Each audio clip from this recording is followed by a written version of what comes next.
Called Savour, July 9th, 2008, revised 11/19/08. Crazy as crazy does, she whispers to me. Be as bold as you believe and as submissive as the dark is to early morning. With you no such thing, and I believe controversially intervene, and they argue, then simultaneously reluctantly agree. I love you minus your incessant need to be in control of this never-ending story. Never mind the majority falling on their knees, scraped, bloody, and constantly bruised by their selfish needs. They constantly provide me with an obligatory systematic giving up to the powers that make believe. You always were the cookie-cutter shape of a hallowed offering, and even when aged you become a fine wine breaking the mold with an uncorked mentality. Knock knock on the door of an unhinged sexuality. Who's there? A servant, savant, to shockingly deviant behavior. Do you accept yourself with uncompromising integrity? Or do you always doubt yourself when contemplating your own origin of intentions? One of sincerity or one of complacency? You drove carelessly through my mind, heeding no signs. But did you at least enjoy the scenery? Were your windows down to breathe in unprocessed dialogue and undecided destinations for each delicate word? Did you deliberately attempt to disrupt my disturbing excuse for disciplined developments? Or, rather, did you depend on your undoubted do-not-disturb policy that, in comparison, does minimal damage, disrupting very little? Decisive action is a choice made by you. Strategy, or perhaps just absorb the scenery. I'll leave the potential guilt to provoke or persuade. Less victims of mood and more matters of conscience. Choose. Absence of clarification and wasteful suggestions avoids pressuring a decision made in haste, and prevents you from falling victim to what's right.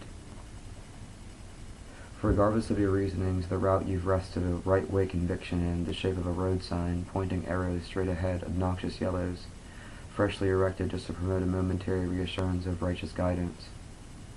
I remain silently amused at your selfish need to return to the recesses of my reluctant mind, realizing that when exploring in the dark, nothing is ever defined in an appropriate light.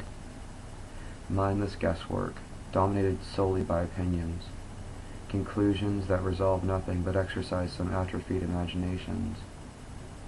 You sacrifice the simple to an unconscious separation from source, no secret, no surprise.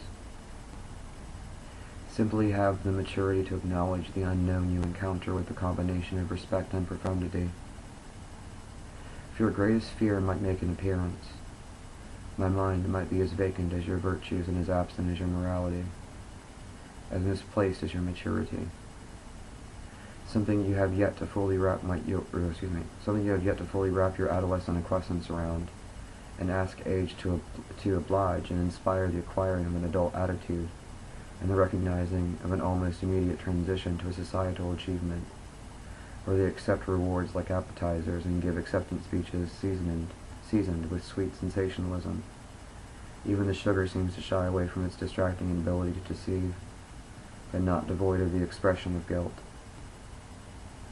Attempt to avoid the misconception that I oppose exploration of any territory sparking interest.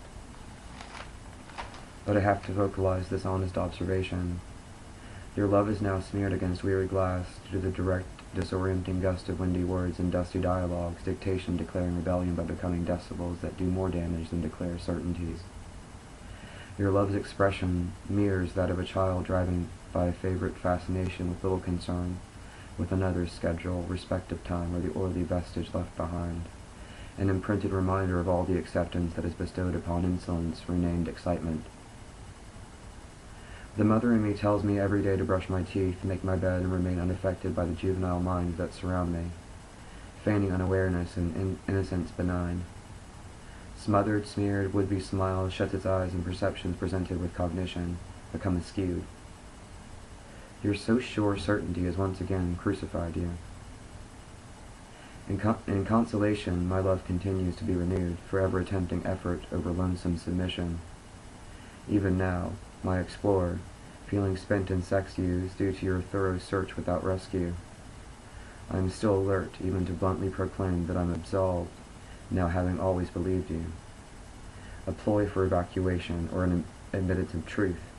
My silver courses through your veins like mercurochrome, mixed with mercury, and shines mercurial and unblemished, with an infantile fetish of my feverish need for your masculinity to pacify me, as I suck my own thumb and unabashedly.